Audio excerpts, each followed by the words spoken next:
Bien, buenos días, ¿cómo les va? Este, Confirmemos primero si me escuchan bien. Buen día, sí se escucha bien, profe. Bueno, gracias. Bien, antes de empezar con la clase, ¿alguna duda o pregunta más administrativa respecto a la finalización del cuatrimestre, los coloquios, algo que quieran charlar, que tengan alguna duda antes de comenzar con Foucault y el poder? ¿O dudas, sugerencias?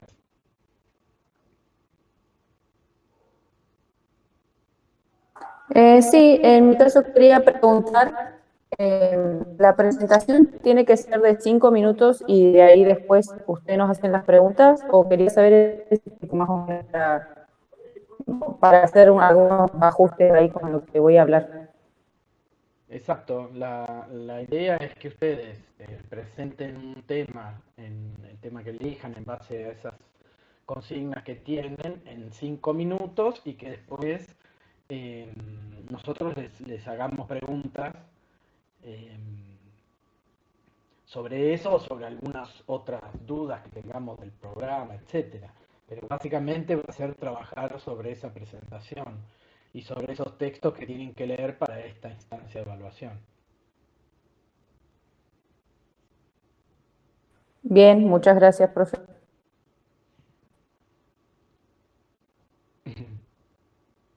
Bien, ¿algo más que quieran consultar o volvamos?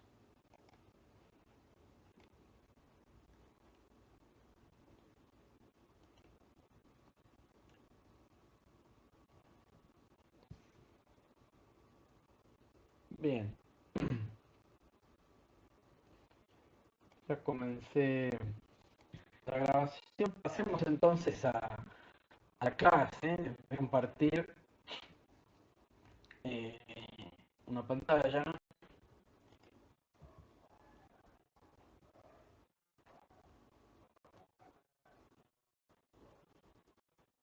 Un segundito.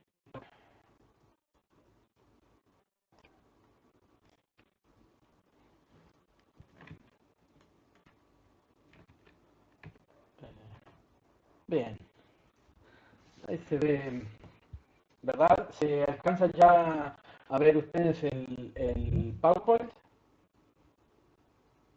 Sí, se ve. Perfecto. Bueno, comencemos entonces con la unidad. Comencemos con Foucault, pero para seguir con la unidad sobre el sostenimiento del orden social.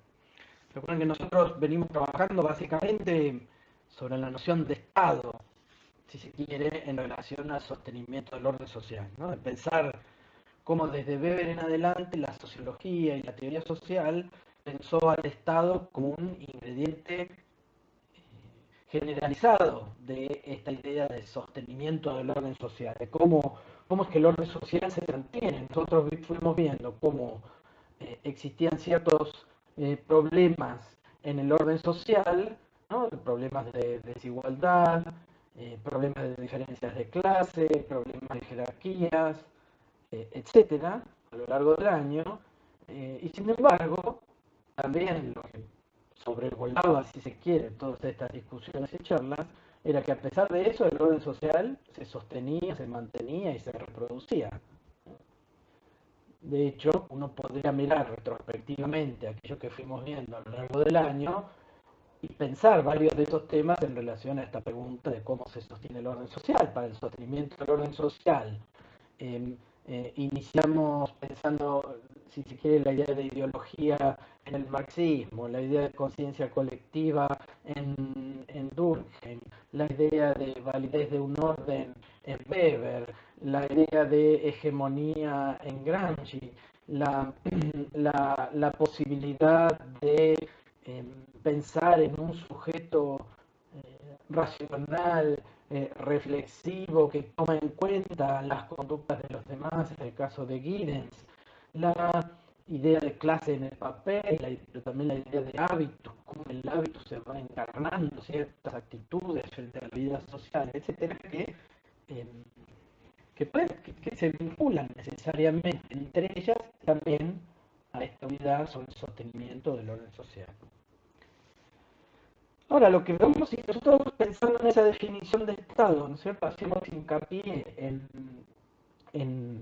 en esa institución política, diría Weber, que persiste a lo largo del tiempo, ¿no?, y que está caracterizada por tener un cuadro administrativo que mantiene con éxito, dice Weber, el monopolio de la fuerza legítima, ¿no? Y después vimos con Odone cómo ese Estado era varias cosas más, como esa idea de cuadro administrativo era muy relevante en relación a la toma de decisiones, pero que el Estado no implicaba solo ese medio que era para Weber el monopolio de la violencia, el monopolio de la coerción física, sino que el Estado es algo más que eso, ¿no es cierto? El Estado es también la creación de un sistema educativo, la apertura de escuelas, la obra pública. Entonces Weber lo que decía es que toda esa heterogeneidad que uno puede encontrar en lo estatal, que lo encontramos desde la existencia de un semáforo hasta la obra, pasando por la obra pública y llegando a la represión policial, efectivamente, que lo que unificaba toda esa heterogeneidad era una cascada de autorizaciones legales. Es decir, que en última instancia Godona no rompía del todo con esa lectura más burocrática administrativa que estaba realizando Max Weber.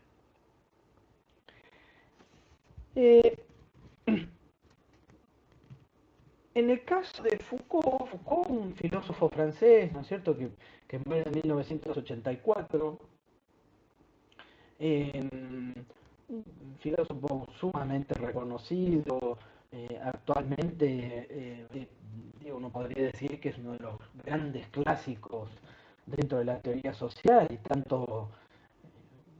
y uno encuentra, digamos, toda una serie de vertientes de la teoría social y la teoría política que siguen algunas de las que continúan con algunos de los presupuestos de Foucault, que continúan estudiando las mismas cosas que estudiaba Foucault, y también lecturas muy críticas de Foucault y la forma en que él entiende el poder, pero sin embargo es un autor que desde hace muchos años, desde que él comienza a producir sistemáticamente un trabajo muy importante de labor y de investigación sobre archivos en Francia, sobre archivos sobre la creación de cárceles, sobre la creación de manicomios, sobre la creación de clínicas y hospitales, cómo esa creación nos estaba mostrando algo de cómo va cambiando el funcionamiento del poder en la modernidad,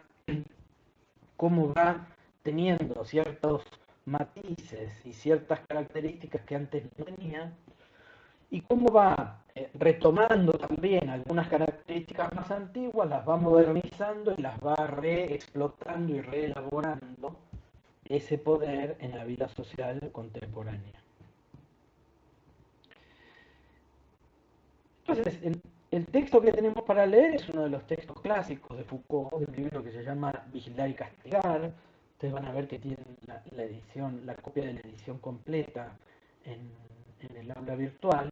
Es una copia que para trabajo en clase, van a ver que las páginas en las que está organizado, ustedes van a ver que tienen los números de página del archivo en PDF, y entre paréntesis en rojo van a encontrar las páginas efectivas de la edición del libro con el que estamos trabajando. Yo cuando haga referencia hoy en texto voy a hacer referencia a los números de página negros, digamos, ¿no?, a los números de página de la copia del PDF que tenemos, y no a los de la copia original, que serían los números rojos. En ese texto, Foucault, y junto a toda una serie de textos de esa misma época en la que está escribiendo Foucault, seminarios, ¿no es cierto? Es muy reciente, por ejemplo, la publicación de todos los seminarios que dio Foucault como profesor en la universidad en la que trabajaba, y son seminarios que van desde los años 70 hasta el año 84, hasta enero del año 84, que es el año en el que él muere un poco más tarde. Eh, Ustedes van a encontrar en Vigilar y Castigar toda una reformulación de la idea de poder, tal como viene siendo entendida hasta ese momento en las ciencias sociales, y que está vinculada, les decía, a toda una serie de temas que él va a investigar en esos seminarios, ¿no? La idea de cómo se construye el conocimiento, la idea de qué significa tener unas ciencias, que tener ciencias humanas, humanidades o ciencias sociales, etc.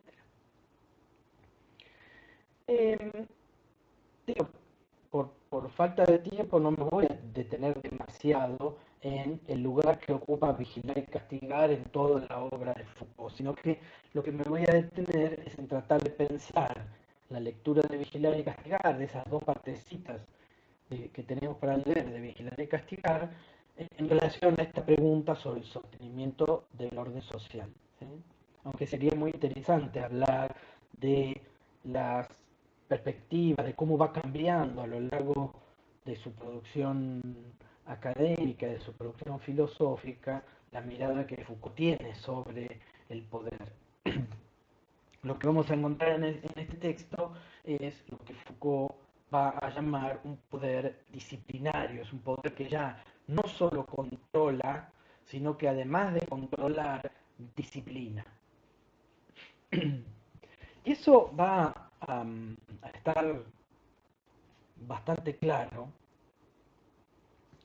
ya desde el primer comienzo de Vigilar y Castigar, ¿no? Cuando ustedes se encuentran en esa, eh, en esa cruda reflexión sobre el castigo corporal que le hacen a esta persona que había intentado matar al rey, ¿no? Una forma sumamente violenta eh, en relación al cuerpo, ¿no? La descripción casi morbosa, digamos, de la descripción de ese castigo corporal que sufre esa persona, todo el dolor y la angustia que eso debe haber generado, cómo el castigo va cambiando del castigo del cuerpo a lo que se llama el castigo del alma en esta primera instancia. Y cómo ese cambio de esos castigos puede ser entendido en términos humanistas, ¿no? De cómo va evolucionando, qué progreso la humanidad que pasa de ese castigo terrible a alguien que cometió un delito a castigos mucho más benévolos, de algún modo, ¿no? Uno podría tener una mirada mucho más positiva sobre el encierro que sobre la tortura. Entonces, a continuación de esa cruda descripción de la tortura y el castigo corporal, él nos va a detallar el reglamento para esa casa de jóvenes, diríamos hoy, en problemas, en conflicto con la ley penal. Y cómo ese reglamento implica toda una minuciosa descripción, un minucioso orden de todo aquello que esos jóvenes tenían que hacer y realizar a lo largo de un día de su vida. Bueno, se pregunta Foucault, ¿qué cambia en ese castigo que va del cuerpo al alma?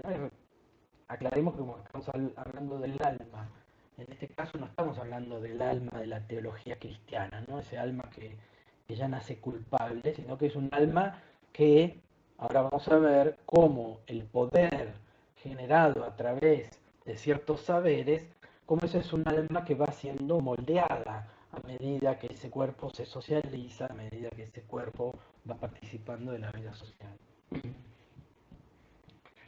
¿Qué cambia entonces del castigo del cuerpo al castigo del alma? ¿Qué nos muestra eso que en primera instancia podemos ver como algo benévolo, podemos ver como algo positivo, podemos ver como el síntoma de un progreso de la humanidad en relación a formas más benévolas de vida? Lo que cambia, dice Foucault, es no solo que cambia el objeto de la ley penal, el objeto que va a ser pasible de ser castigado penalmente. No es que pasa del cuerpo al alma, incluso no es que pasan que ciertas conductas que antes eran crímenes ahora dejan de serlas. sino que cambia el objeto del castigo, pero también cambian los objetivos del castigo. Ahora ya no se van a castigar más, y por eso pongo el ejemplo este, se castigan las agresiones, pero también las agresividades. Es decir, ya no se castiga solo la agresión que ese sujeto efectivamente ejerció sobre otro, sino que también se van a analizar y se van a tener en cuenta las agresividades del sujeto, es decir, las condiciones y las cualidades por las cuales ese sujeto se transforma en un ser agresivo. Cuando uno ve hoy un juicio penal por un homicidio, supongamos, ese juicio se va a preguntar no solamente por una descripción efectiva de cómo se llevó adelante el homicidio, con qué arma, en qué circunstancias, dónde cayó el cuerpo, por dónde ingresó la bala o el arma blanca, no sé, todas las cuestiones que uno ve también en las series de criminología, ¿no? Sino que también la idea de ese juicio va a intentar pensar toda esa investigación, hasta qué punto o en qué instancias está implicada la voluntad de ese sujeto en el delito. Y ahí es donde empiezan a aparecer la idea de explosión violenta, ¿no? La idea de homicidio no culposo, no intentaba matarlo, pero lo mató, la idea de la locura, es decir, de estar fuera de sus cabales, de ser un sujeto inimputable para la ley penal.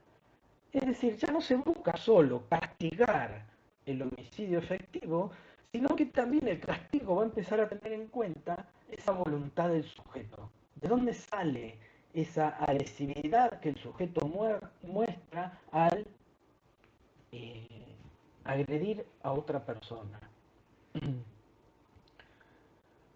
Obviamente que si eso empieza a entrar en la consideración de esa ley penal que nos está describiendo en esta primera parte del texto Foucault, ya no solo la ley penal va a tender a castigar la voluntad, sino también va a estar destinada a el disciplinamiento de esa voluntad del sujeto, a tratar de que ese sujeto no tenga esas agresividades, no solo que no agreda efectivamente, sino que también podamos controlar esas agresividades, podamos, ¿no?, como dice ahí la diapositiva, neutralizar el peligro, a modificar las actitudes de esa agresividad que puede llegar a mostrar el sujeto.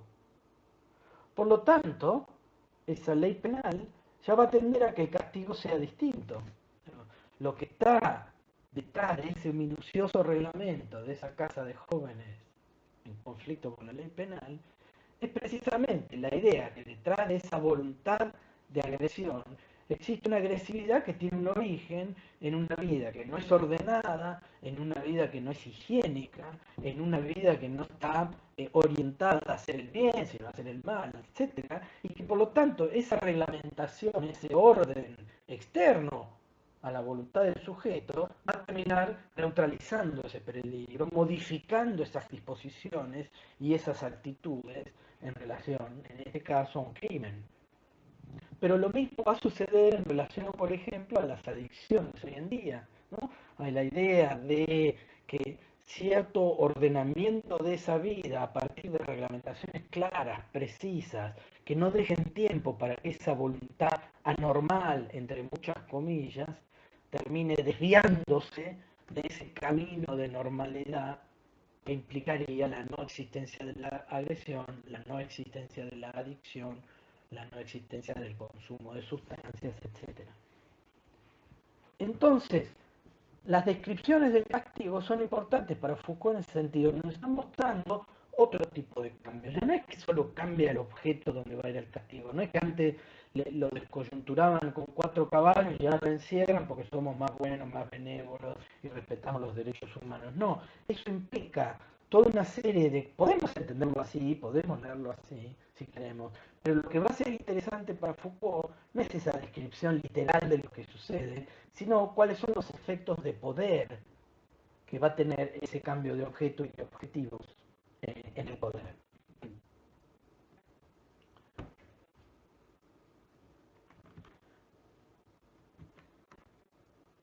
Bien, hasta ahí vamos. ¿Me confirman que me escuchan? Sí, profe. Bien. No sé si alguna vez escucharon hablar a las personas que se dedican, que son radioaficionadas y todos los códigos que tienen para este tipo de comunicaciones así, ¿no? Yo me acuerdo que cuando alguien entendía bien se contestaba en ese sentido QSL, QSL, QSL, no sé qué quería decir, pero era la sigla para saber que se había entendido lo que el otro había dicho por radio. QSL, QRT era cuando ya uno quedaba desconectado. Bueno, después de ese recuerdo de infancia, pasemos nuevamente a Foucault. Eh, ¿Cómo estudiar entonces, va a decir Foucault? ¿Qué hacer con estos cambios de objeto y cambios de objetivo? Si eso va a tener consecuencias para la manera en que el poder funciona, para la manera en que las relaciones sociales operan entre sí? Bueno, para estudiar eso vamos a tener que tener ciertas, eh, ciertas reglas, tener en cuenta ciertos elementos que de otro modo nos vamos a perder estos cambios. No vamos a poder dar precisión al análisis de estos cambios en esos archivos, por ejemplo, que le está mirando en ese momento, pero que también va a poder ser, como bien podemos ya empezar a sospechar a partir de los ejemplos que damos, como también podríamos hacer tranquilamente hoy en base a las reglas y los protocolos de vivir bajo pandemia, ¿no es cierto? Cómo son esas reglamentaciones, esos edictos que van saliendo día a día, casi cada 15 días, mejor dicho, ¿no? Donde dice qué se puede hacer, qué no se puede hacer, a qué horario, dónde tenemos que estar, dónde no podemos estar, ¿no? Qué actividades podemos realizar y qué no. Es decir, este es un momento muy disciplinario, si tuviéramos que analizarlo desde el punto de vista de Foucault. ¿Sí? Entonces, él va a decir, bueno, deberíamos contar con 4 reglas para estudiar estos cambios, estas transformaciones en objetos y objetivos. Primero, lo que tenemos que ver es qué efectos positivos pueden inducir esas transformaciones en el castigo y ese disciplinamiento de la voluntad.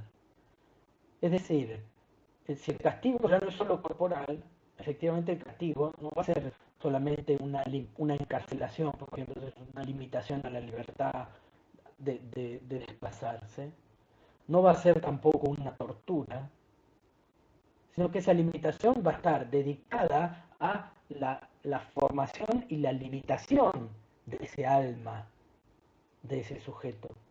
Por lo tanto, a lo que va a tender es a que el poder tenga efectos positivos antes que efectos represivos.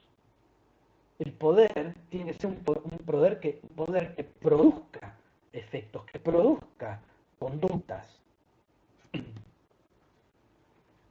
Digo, fíjense, ahí sí vemos una primera diferencia a esa idea de Estado que solo pretende el monopolio de la violencia legítima, ¿no?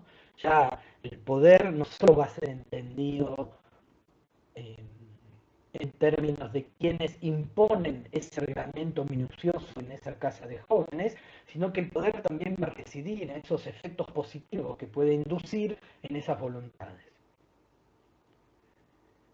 Entonces, productividad del poder sería como esa primera regla.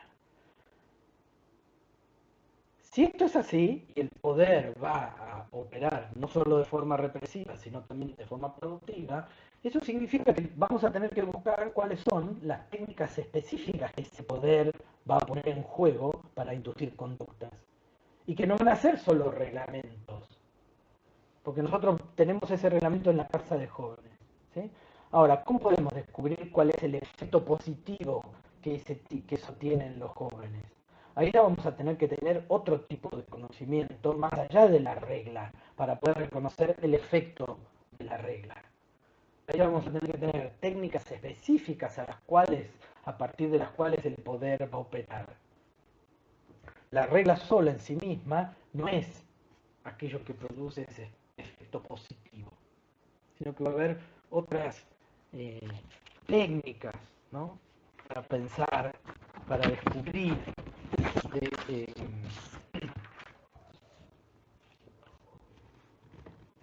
además de esas reglas, reglamentos y leyes.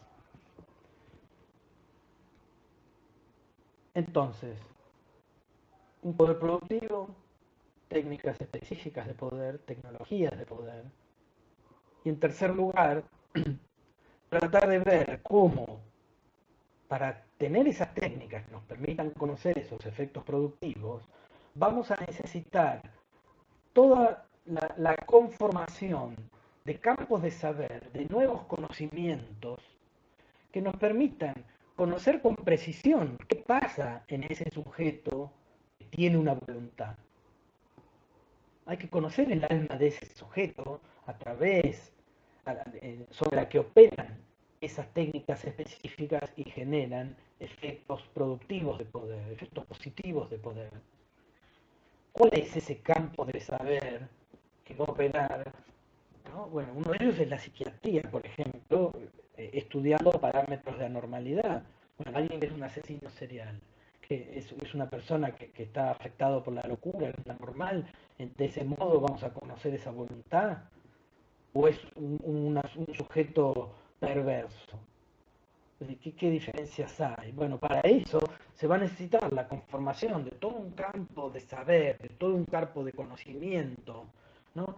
Epistemológica y jurídicamente construido que permita reconocer esos efectos y esa productividad del poder, que permita evaluar cuán productivos hemos sido al momento de utilizar esas técnicas que nos permitan modificar la voluntad del sujeto, el alma.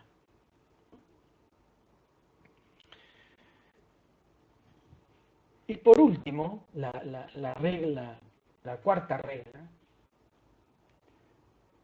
es que si nosotros vamos a tener un sujeto que va a estar reglamentado, pero al mismo tiempo va a ser el objeto, ese sujeto, de ciertas técnicas específicas que no pasan solo por los reglamentos, ¿sí? Y que tenemos todo un cuerpo de conocimiento sobre esa voluntad, ese alma, ese reglamento y la interacción entre todos esos elementos, eso nos va a mostrar cómo ese mismo cuerpo va a estar inmerso en toda una serie de relaciones de poder. Y que esté inmerso en relaciones de poder, si decimos que es un poder productivo, eso implica que el cuerpo mismo va a poder ser productivo en términos de ese poder. Es decir, el poder se va a encarnar en cada uno de esos sujetos y en cada uno de esos cuerpos que está induciendo, que está modificando, que está disciplinando. El cuerpo mismo está investido por esas relaciones de poder. El cuerpo no va a ser ajeno a esas relaciones de poder.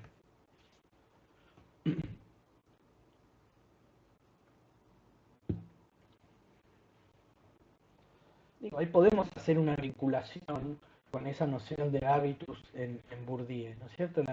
El habitus implica ese investimiento de las relaciones de poder en los cuerpos, ¿no es cierto?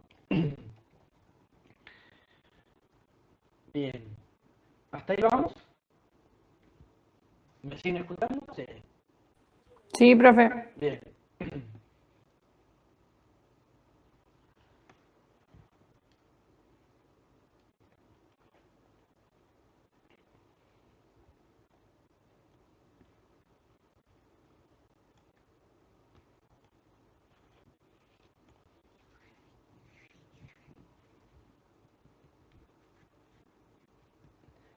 Y ahí tenemos dos citas prácticamente. son dos paráfrasis pero muy cercanas a lo que Foucault va a decir sobre esta idea del cuerpo, la inmersión de ese cuerpo en un campo político, ¿no? Fíjense cómo también aparecen toda una terminología que si se quieren, nos acercan un poco a la lectura que hacía Bourdieu, ¿no? Cuerpo, campo, relaciones de poder.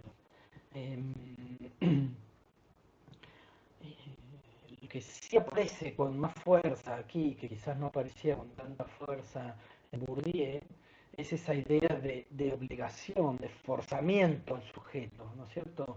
Para Foucault, esa idea de un cuerpo inmerso en un campo político, inmerso en estas relaciones de poder, implica un forzamiento sobre el sujeto, ¿no? Quizás en Bourdieu hay una idea de sujeto distinto, un sujeto que no es que se ve forzado a hacerlo, sino que la positividad de esa encarnación del hábito que lo lleva a actuar de la manera en que actúa, ¿no?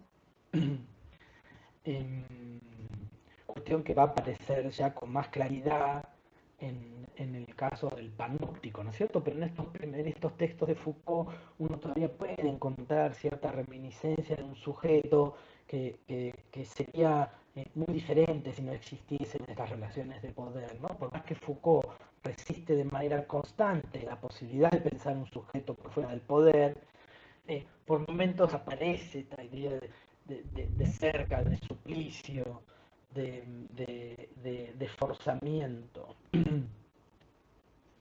A ver, Nelly hace una pregunta. Quiero preguntar en cómo se vería que el poder se va encarnando en cada uno de esos cuerpos. Ahí vamos, Nelly, buena pregunta.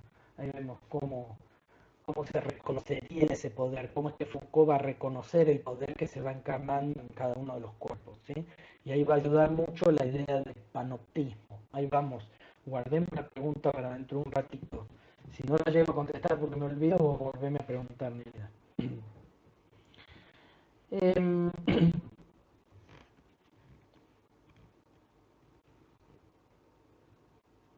Bien, estábamos en el cuerpo, está inmerso en ese campo político entonces. Si esto es así, el poder ya no va a funcionar, como digamos, con Weber, a partir de esa institución, esa asociación política que es el Estado, que reclama para sí el monopolio de la violencia legítima, ¿no? Ya no va a ser solo el, el poder, el resultado del sometimiento ideológico de ciertos sujetos y de ciertos grupos, como podríamos ver en el enfoque marxista a principios de año, donde la ideología era ese recurso que velaba, ¿no? Que no nos dejaba ver del todo claras las relaciones de producción, las relaciones a nivel estructural, era a nivel ideológico que esa superestructura operaba legitimando la dominación y legitimando la explotación burguesa en el marxismo. Y ver cómo ese poder puede ser una represión. Por otra parte, no es que Weber y Marx fueron estúpidos, sino que el poder tiene ese aspecto represivo, pero también puede ser organizado, técnicamente reflexivo, puede ser sutil, y estoy leyendo de la diapositiva, no hacer uso de las armas del terror y sin embargo permanecer dentro del orden físico. Es decir, el poder puede ser violento físicamente, puede ser reprimido, puede torturar al poder, eso no es lo que Foucault nos está diciendo. Sin embargo, también puede llevar adelante o puede operar a través de otros mecanismos, de otras herramientas y de otras armas. Perdón.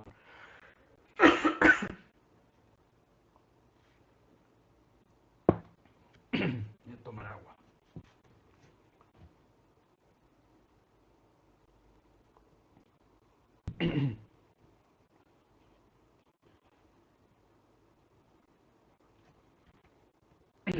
Digo, y se me ocurría pensar en relación a esta idea del cuerpo, el poder, ¿no? La violencia o no, pensar en el cuerpo de Messi como un ejemplo, si se quiere, Tampoco es un ejemplo que yo haya investigado en profundidad, digamos, pero se me ocurre que como dispositivo pedagógico puede ser interesante, ¿no? Todos conocerán la anécdota del cuerpo de Messi, ¿no? Messi era muy bajito y fue su cuerpo, ¿no es cierto? De muy chico entonces jugaba muy bien al fútbol, corríjanme si estoy equivocado, ¿no? De chiquito ve que juega también al fútbol, que lo llevan para España. Y allí el club al que va, que es el Barcelona, lo somete a toda una serie de tratamientos médicos para que crezca, para que sea más alto, ¿no? Y sea más potente al momento de jugar al fútbol.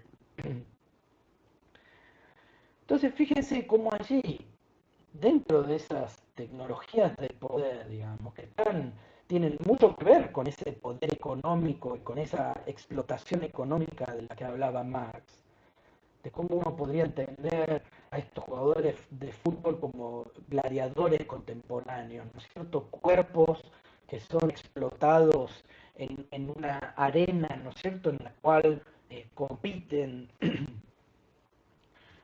ya no a matar o morir, como era en el caso de los gladiadores romanos, ¿no? Ya no tenemos la tortura a ese parricida, a quien quiso matar al rey, como en el caso de Demien, como decía Foucault, sino que ahora compiten por el honor, la gloria y el dinero. Tenemos una cierta evolución benévola del poder, diríamos, si lo leemos literalmente, de la forma que nos lo va mostrando Foucault. Pero sin embargo, las violencias que se ejercen sobre esos cuerpos, las tecnologías sobre esos cuerpos, sea en términos de las cirugías a las que son sometidos, tratamientos vitamínicos, de entrenamientos, para que ese cuerpo cada vez tenga un rendimiento mayor y ya no pueda jugar solo los domingos, como era el campeonato de fútbol cuando yo era joven o niño, sino que ya vamos a jugar domingos, martes y jueves, ¿no? Es decir, que tengamos una mayor posibilidad de vender espectáculos deportivos y de vender mayores publicidades a partir de esos espectáculos deportivos, ¿no?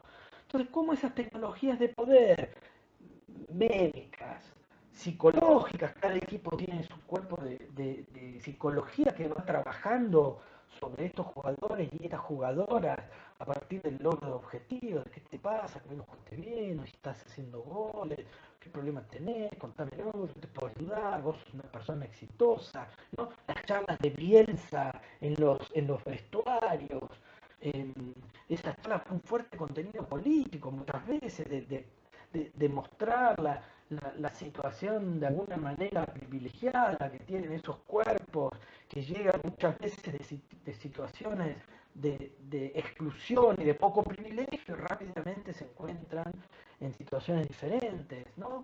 Todos los análisis difusos sobre la vida de Maradona, de Messi, de Cristiano Ronaldo, eso es precisamente cómo opera el poder en términos Foucaultianos. Son todas herramientas que aparentemente no tienen conexión entre sí, ¿no?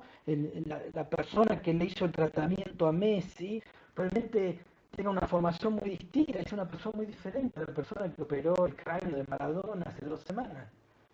Probablemente sea muy distinta a ese entrenador que tenía Messi cuando era chiquitito, el Rosario, que le decía, oh, mirá, la pulguita, qué bien que juega, qué crack, tiene futuro, dejen que se divierta, o no, presionalo, que haga más goles, corre, carajo, Messi, bueno, ¿no? Pecho frío.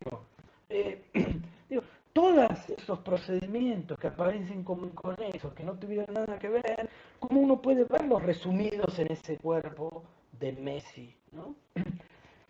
Eso es a lo que Foucault va a llamar, digo, con, desplegando ejemplos bastante más, quizás más importantes que el que estoy hablando yo, mejor estudiados, etcétera. Eso es lo que él va a llamar una microfísica del poder, ¿no? Una física, es decir, una ciencia que tiene ciertos principios, ¿sí? Que esos principios pueden ser tomados con esos principios que en algún momento encuentran un consenso, si quiere, encuentran una dinámica de funcionamiento conjunto que van a operar también a nivel macro, pero sobre todo a nivel micro de esas relaciones sociales, creciendo 2 centímetros, mejorando 2 segundos una carrera, corriendo 3 minutos más por partido, robando 4 pelotas, haciendo 5 pases más precisos, generando publicidad a partir de su figura, pagando y evadiendo impuestos por otro lado, ¿no? O sea, es decir, tenemos todo funcionando como símbolo del fracaso de un país, ¿no? 2 segundos puestos en Copas América, en mundiales, fracasos en mundiales de fútbol, fracasos generacionales de un país. Es decir, hay toda una serie de procedimientos que no parecen tener ninguna conexión entre sí, pero que se condensan en ese cuerpo y operan como una microfísica.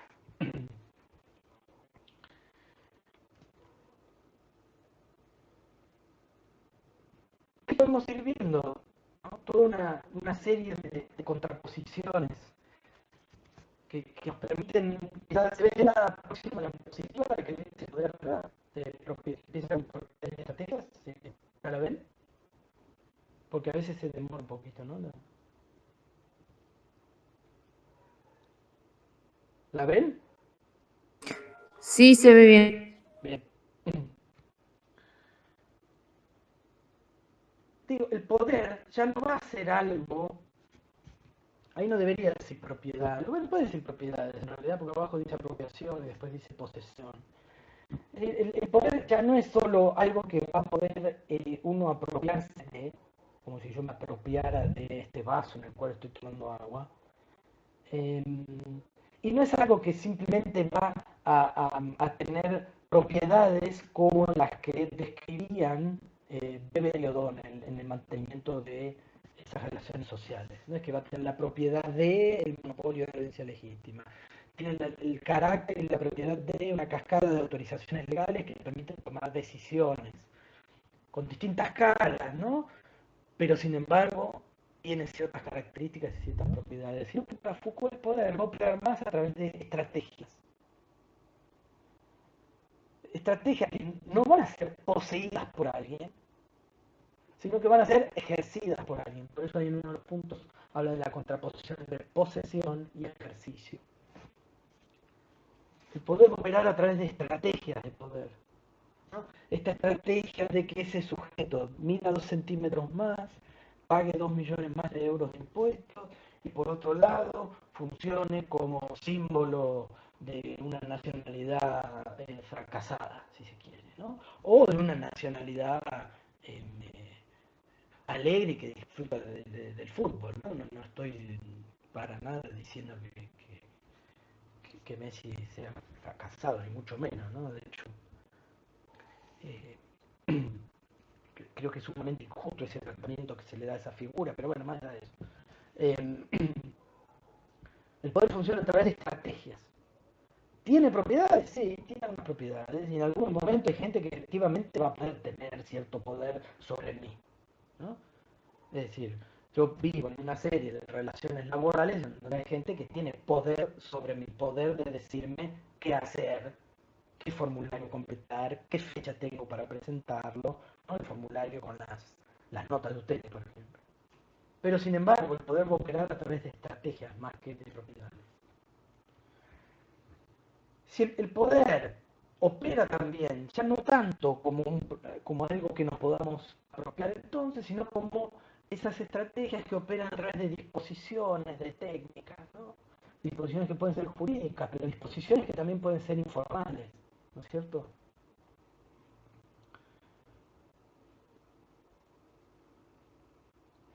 Si no nos podemos apropiar de ese poder, esperen que tomo más agua. Si no nos podemos apropiar de ese poder, eso significa que el poder no va a operar como el privilegio de algunos poderosos. Como si quizás veíamos en otras instancias, ¿no es cierto? Como el poder operado a nivel cultural en la idea de hegemonía se sostenía ese argumento en la idea de que una clase dominaba a la otra, ¿no? La clase subalterna era siempre la clase dominada en esa relación. Eso va a existir el privilegio, va a existir la jerarquía, pero sin embargo, la forma en que el poder va a operar, dice Foucault, es relacionalmente. Es a través de una red de relaciones a través de las cuales el poder va a ir operando. Y eso se va a ver muy claro en el capítulo sobre el panoptismo, la relacionalidad del poder, ¿no? Esa red de relaciones va a operar además de manera continua, dinámica, no va a terminar nunca esa disputa perpetua. No es que yo firme un contrato como dirían las teorías contractualistas que en algún momento mencionamos, ¿no? De la modernidad temprana. Es decir, la sociedad está organizada a través de la firma de un contrato social, un contrato en el cual cedemos ciertos derechos al Estado o a la figura de la soberanía para poder convivir de manera pacífica, estable y en un largo plazo. El poder tampoco va a ser algo que se conquista de una vez y para siempre, ¿no? Así Foucault. Sino que el poder es una disputa perpetua, porque donde hay poder en esa red de relaciones de poder, disposiciones, técnicas sobre el cuerpo, sobre el alma, sobre el sujeto, siempre va a haber resistencias a ese poder. Siempre va a haber resistencia. El poder, dada la descripción que venimos dando, nunca va a ser un poder absoluto y plenamente constituido, sino que el poder siempre, en esa inconexión de la que hablábamos, ¿no? ¿Cuál es la relación de poder entre la agencia estatal española que recolecta impuestos a Messi y el poder de la persona que la primera vez que lo vio jugar dijo, pum, este pibe me lo llevo a Barcelona? O de quien descubrió ese talento, o quien después le hizo crecer las piernas. ¿Sí? Ahí hay una red de inconexiones. Bueno, eso lo que permite es que haya disputas perpetuas y que haya cuerpos de Messi que no llegaron a ser cuerpos de Messi, cuerpos de otros jugadores y jugadores de fútbol, en las cuales esas disposiciones, esas técnicas, esas redes de relaciones no llegaron a operar de forma tal de constituir ese cuerpo, ¿no? Digo, Maradona siempre cuenta la anécdota de un chico que jugaba al fútbol con él, que él dice, era mucho mejor que yo. Pero bueno, a los 14 años no sé qué pasó, se lastimó, no pudo seguir jugando más.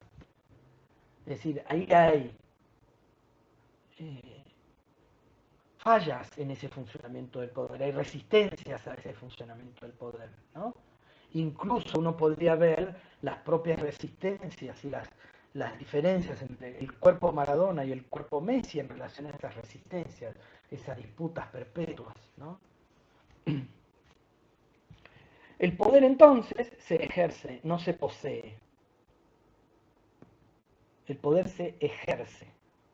No se tiene el poder como una herramienta, como un medio para hacer cosas, como era la descripción más estrictamente weberiana, neo-weberiana, va a decir después O'Donnell en el texto, sino que el poder se ejerce, es un ejercicio perpetuo, constante, que va operando sobre esas redes de relaciones.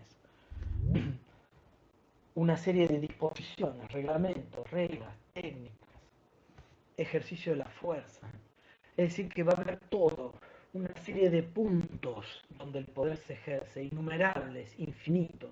El poder no está en un solo lado, el poder no está en la AFIP española que recolecta impuestos, no está en la medicina que hace crecer los cuerpos, no está solamente en la decisión de comprar o vender un jugador, sino que son puntos innumerables de ese poder que van a tener un efecto de conjunto. Yo no tengo, no adquiero, no poseo el poder en un solo punto, sino que voy teniendo, operando, ¿no es cierto? El poder va operando en esos puntos innumerables, infinitos, de conjunto. Como podemos ver entonces, esto es lo que después Foucault va a llamar en el capítulo sobre el panoptismo, la idea de capilaridad del poder. Fíjense cómo la idea de capilaridad del poder, ¿no? ¿Qué significa capilaridad? Capilaridad es, por un lado, dos sustancias, ¿no? No son sustancias, ¿cómo se dice? La capilaridad es cuando algo deja pasar capilarmente por esos vasos sanguíneos, etcétera, deja pasar de un lado a otro ciertas sustancias, ¿no? No me sale bien la definición que quiero dar. Y capilaridad también son los pelitos que uno tiene en la cabeza o en el brazo o en la mano, ¿no? La idea de algo finito como un cabello, pero que son millones, y que en esos millones y en esa interacción, esos puntos innumerables, van pasando, trasvasándose, disposiciones, técnicas, relaciones, que difusamente van operando, y eso define al poder en Foucault.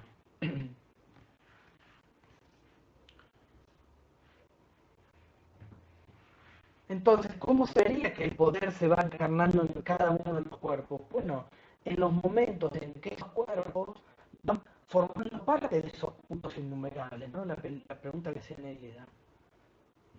Es decir, ¿cómo veo yo en el cuerpo de Messi operando ese poder? Bueno, lo veo en el crecimiento, lo veo en la forma en que ese sujeto contesta preguntas, en la forma en que se desplaza dentro de un estadio de fútbol, en las formas en que se presenta públicamente su figura como hombre de familia, por ejemplo, ¿no? Ahí se ve el poder encarnado en cada uno de esos cuerpos, pero también lo veo en la persona que vive al lado de mi casa.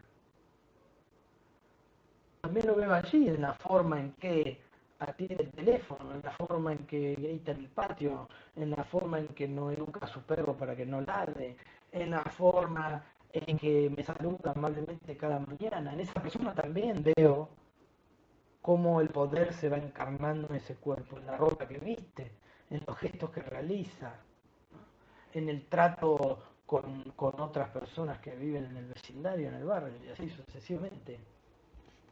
No sé si Nelly eso aclara un poco más o es una... ¿Querés preguntar sobre eso? Escribite algo ya que no te escuchamos.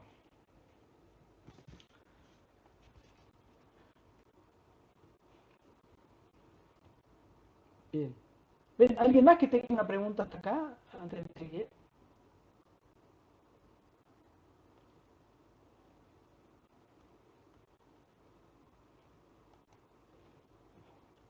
¿No?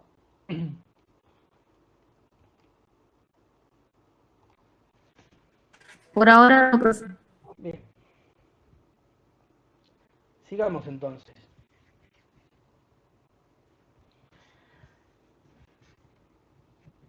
Digo, ahí digo, lo que van a encontrar ustedes en esta diapositiva son varias afirmaciones de Foucault. Creo que están todas en la página 27, pero si no las pueden ubicar muy fácilmente. De esa encarnación en cada uno de los cuerpos, ¿no?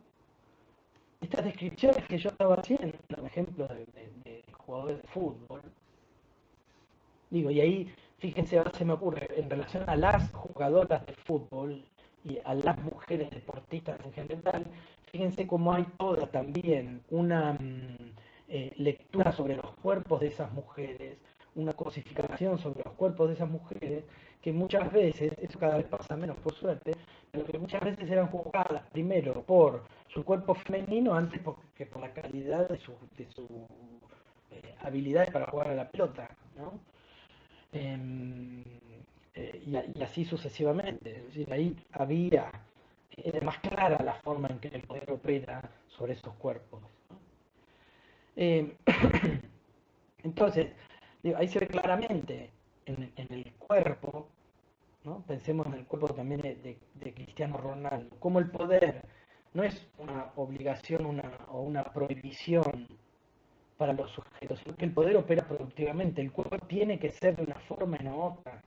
Foucault va a decir en otros textos, ¿no? Foucault escribe una historia de la sexualidad de 4 volúmenes, y va a decir en uno de esos textos, en el tomo 1 de Historia de la Sexualidad, va a decir, bueno, digo, la sexualidad, fíjense cómo también puede ser pensada en términos de progreso y humanización, ¿no?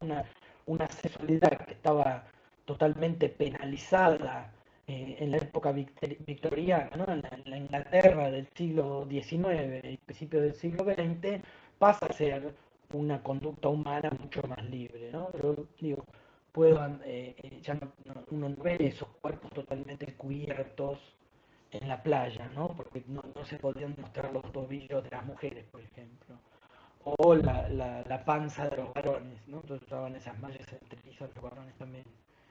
Em, Está bien, dice Foucault, eso es verdad, hay una liberación en ese sentido. Los cuerpos ahora se ven más. Ahora, tampoco es cualquier cuerpo, ¿no?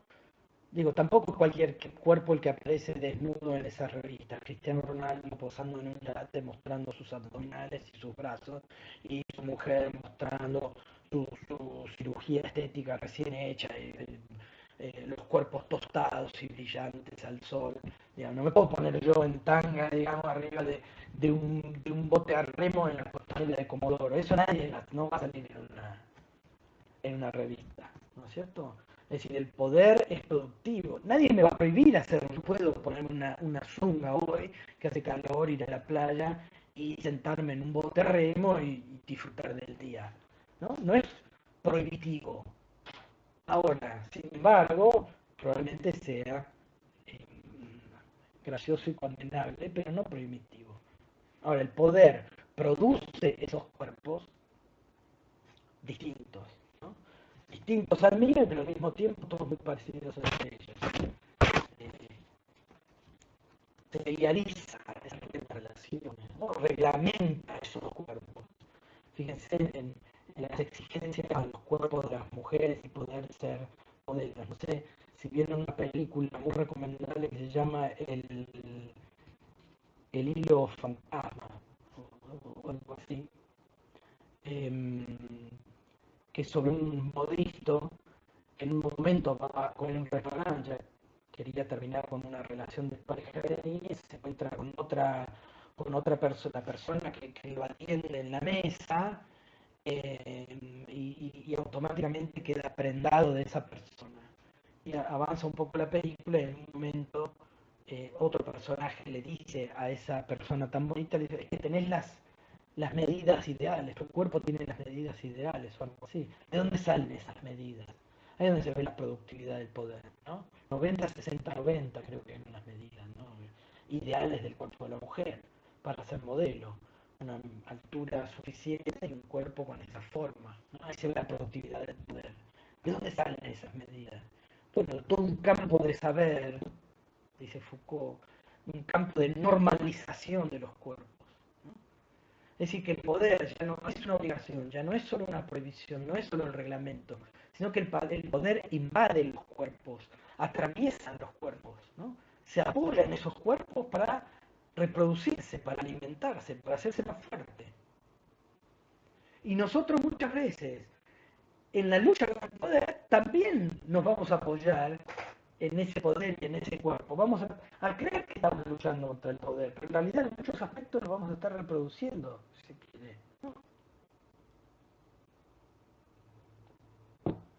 ¿Por qué? Porque el poder pasa, atraviesa los cuerpos. Cito, los invade, pasa por ellos y a través de ellos. Se apoya sobre ellos.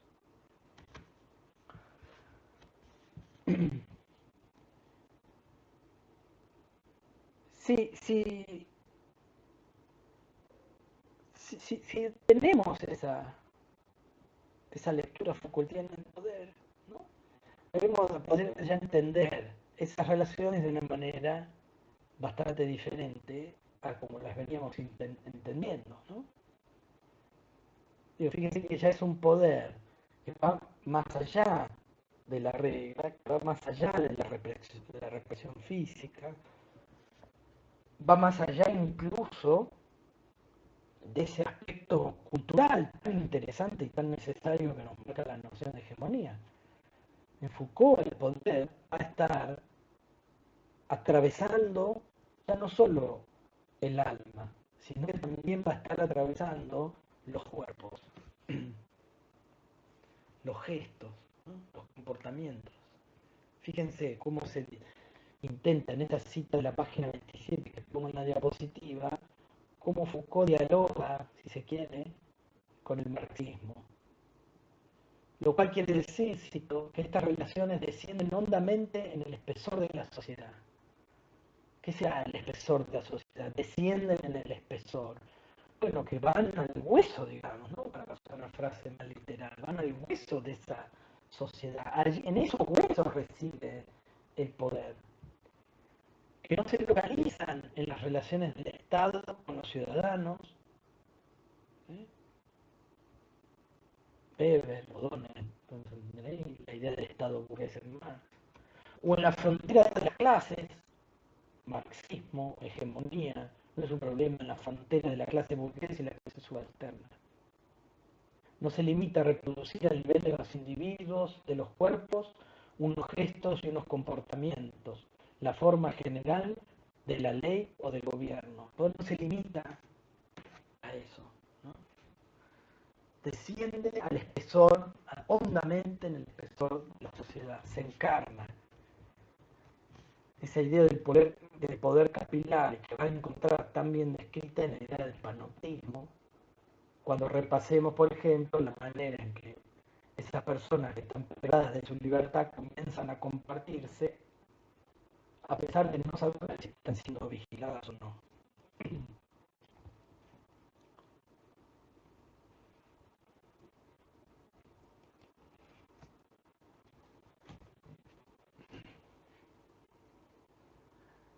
Entonces, el poder, como decíamos recién, no solo reproduce eso, ¿no? Sino que también el poder, y sobre todo, ¿no? También, produce saber. La forma de operar esa microfísica del poder es a partir de la producción de un campo de saber. Poder y saber se necesitan mutuamente y se implican directamente, dice Foucault. Donde hay relaciones de poder siempre va a haber un campo de saber. Siempre va a haber un campo de saber. Hay un campo de saber en la medicina deportiva, hay un campo de saber en la ciencia económica de la contaduría para evadir impuestos. Hay un campo de saber sobre en las teorías de la comunicación y el marketing, la publicidad y la propaganda.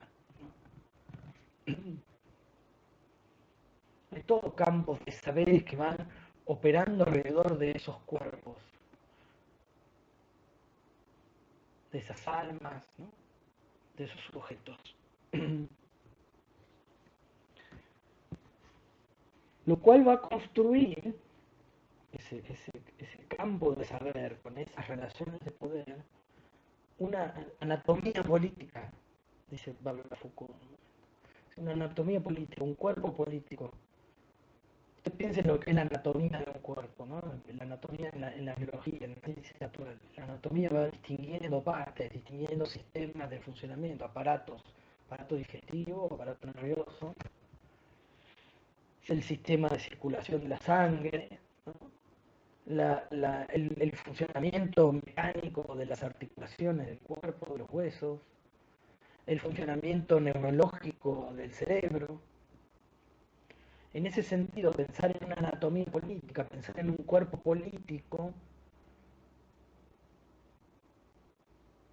es la manera en que Foucault propone como metáfora imaginarnos ese funcionamiento del poder, ¿no? Elementos materiales, técnicas, que sirven de armas, ¿no? De relevos, de vías de comunicación, puntos de apoyo a las relaciones de poder y de saber que cercan los cuerpos humanos, los dominan, haciendo de ellos unos objetos de saber. Bueno, ¿cómo quedaría esa...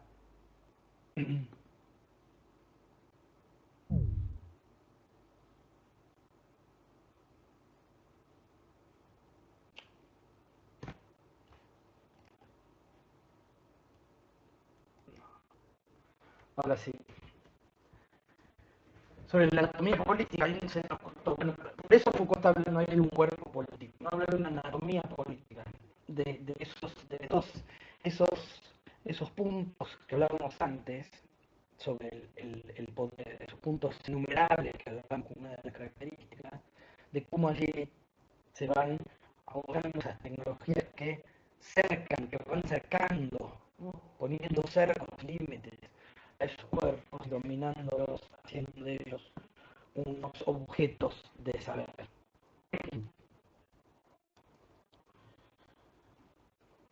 Uno de esos seres al que Foucault hace referencia es el saber arquitectónico. Digo, si nosotros veníamos de unos ejemplos, no sé si habrán escuchado, pero hablé de saberes contables en el caso de la evasión de impuestos, saberes médicos en el caso del crecimiento del cuerpo de Messi, ¿no? Saberes deportivos, saberes comunicacionales de publicidad y de comunicación de ciertos contenidos, saberes en relación a la vida familiar, es decir, todo un campo de saberes que se va relacionando para construir ese poder que tiene como resultado el cuerpo Messi, ¿no? Bueno, hay también un saber arquitectónico que está operando sobre esos cuerpos, ¿no es cierto? Y que muchas veces, como decía la referencia de la diapositiva anterior, ¿no? Muchas veces incluso cuando estamos eh, en lucha contra ese poder, muchas veces terminamos apoyados en ese poder para descubrir el propio poder. ¿Cómo es que podemos descubrir el poder que está operando en el panoptismo si no estamos en esa situación de observación constante? Digo, no voy a repetir las metáforas del panoptismo, porque eso probablemente ustedes lo puedan ver claramente en el texto y demás, van a entablar en lo práctico, ¿no? El panóptico es esta construcción, que es una cárcel, en la cual esa cárcel tiene un centro desde el cual puede ver perfectamente, puede observar completamente la conducta de los sujetos que están privados de la libertad, de los presos. Ahora, el preso nunca puede ver cuando está siendo observado. Es decir, el preso no sabe si está siendo vigilado o no. La idea del panóptico, ¿cuál es entonces? Que esa vigilancia vaya entrando en ese cuerpo, vaya atravesando ese cuerpo, de manera tal que por más que el sujeto no sepa si está siendo vigilado o no, se comporte de acuerdo a los principios de ese poder, pero puede llegar a estar observando. Entonces, nosotros sabemos en las redes sociales si los aparatos de inteligencia del Estado están revisando nuestras redes sociales. No lo sabemos, ¿no? O incluso yo sé si la persona que vive al lado de mi casa revisa mis redes sociales, bueno, no lo sé. Ahora, sin embargo, me comporto como si lo estuvieran revisando. ¿Sí? ¿Hay vigilancia en las redes sociales? Sí la hay. Ahora, nosotros sabemos efectivamente en el momento que nos están vigilando o no. Bueno, ¿cómo nos comportamos en las redes sociales? ¿Cómo nos comportamos en los locales donde se dice que sonría lo estamos filmando? ¿Cómo me comporto yo ahora donde estoy compartiendo una pantalla, pero al mismo tiempo tengo una cámara prendida? Yo no sé si por algún error me están viendo o no. ¿Sí? El diputado erótico que tuvimos hace un tiempo, no me acuerdo el nombre, ¿no? ¿Estaba siendo vigilado? Sí, no sabía si estaba siendo vigilado, ¿no? Bueno, ahí hubo una falla en ese poder, evidentemente. El poder no es total. Hay momentos en que el sujeto se le escapa al poder, ¿no? Y el diputado puede hacerse unas caricias con su pareja. Sin embargo, estaba siendo visto. Bueno, ¿qué cambió a partir de esta situación? Donde el sujeto sabe y no sabe si lo están viendo, ¿no? Bueno, ¿qué cuidados empezaron a tener sus colegas, diputadas y diputados, a partir de esa experiencia, por ejemplo, ¿no? Bueno, ahí está operando el poder.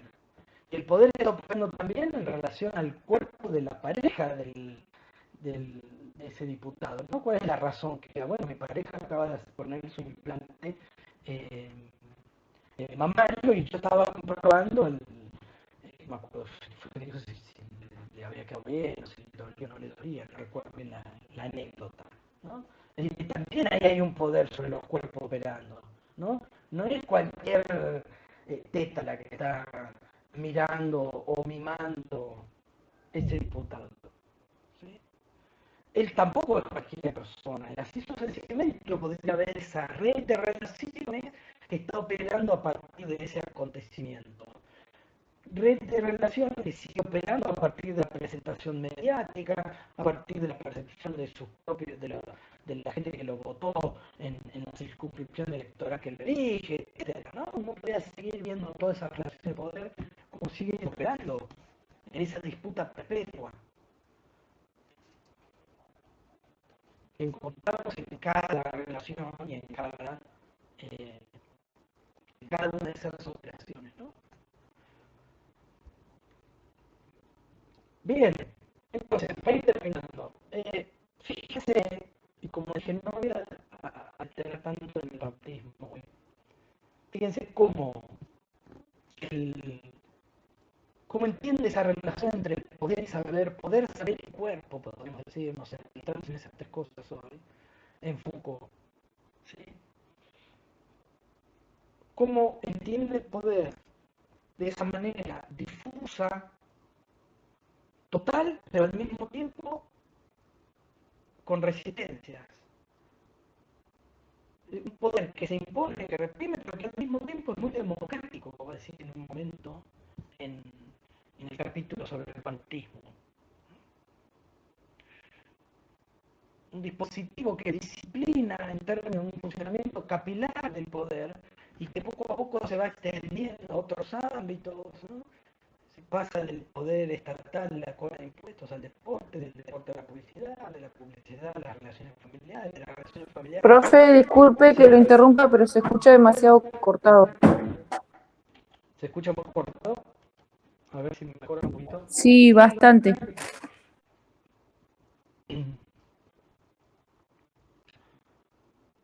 Ah, ya desde las 12:04, porque ahí no había escuchado yo. ¿Se sigue escuchando mal? Sí, profe. A ver si fue compartir la... A ver si ahí me escucha un poco mejor.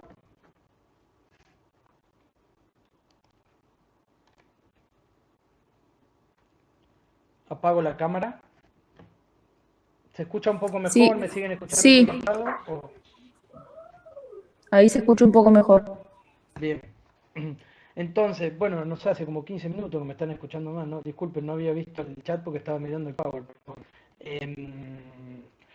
Hablaba de la capilaridad del poder y cómo muchas veces ese poder, van a ver que Foucault lo describe como un poder democrático en, en el capítulo sobre el panoptismo, ¿no? Un poder democráticamente controlado. Cualquiera puede, dado que el poder se encarna en todos los cuerpos, cualquiera es en un momento sujeto a ese poder y objeto del poder al mismo tiempo, ¿no? Es un poder que aparentemente no interviene, pero al mismo tiempo está interviniendo siempre. No interviene porque nada nos fuerza a tener los abdominales de Cristiano Ronaldo, pero sin embargo todos añoramos tener esos abdominales, ¿no? En ese juego, en esos efectos de poder, de autosometimiento, donde ya no hay que recurrir a la fuerza para que hagamos ciertas cosas porque las hacemos nosotros mismos, encarnamos ese poder. El ejemplo que va a poner Foucault es en ese, arquitectónicamente en el panóptico, ¿no? En el panoptismo. Bien, ahí sí se escuchó un poco mejor, eso es lo que había querido decir sobre el panoptismo.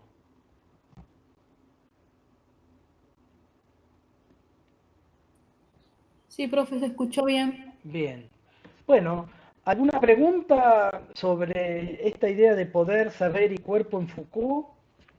Eh, ¿Algo que quieran consultar, que no haya quedado del todo claro?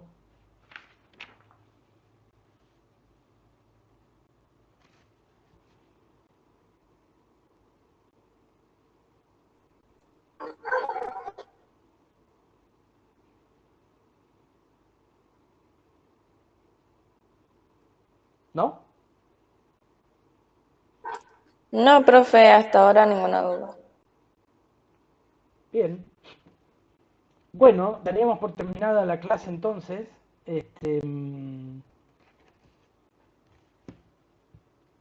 Espero que les sea productiva la lectura de Foucault. La verdad que es un autor muy interesante y ya van a ver a lo largo de sus carreras que no solo para pensar cuestiones de poder, sino para pensar también toda otra serie de cuestiones vinculadas a las disciplinas que estudiamos para quienes cursamos esta materia. Así que, bien, les libero entonces, que tengan buen fin de semana y estamos en contacto. La semana que viene ya tenemos los trabajos en prácticos y pasaremos a los coloquios en la semana que sigue. ¿Sí?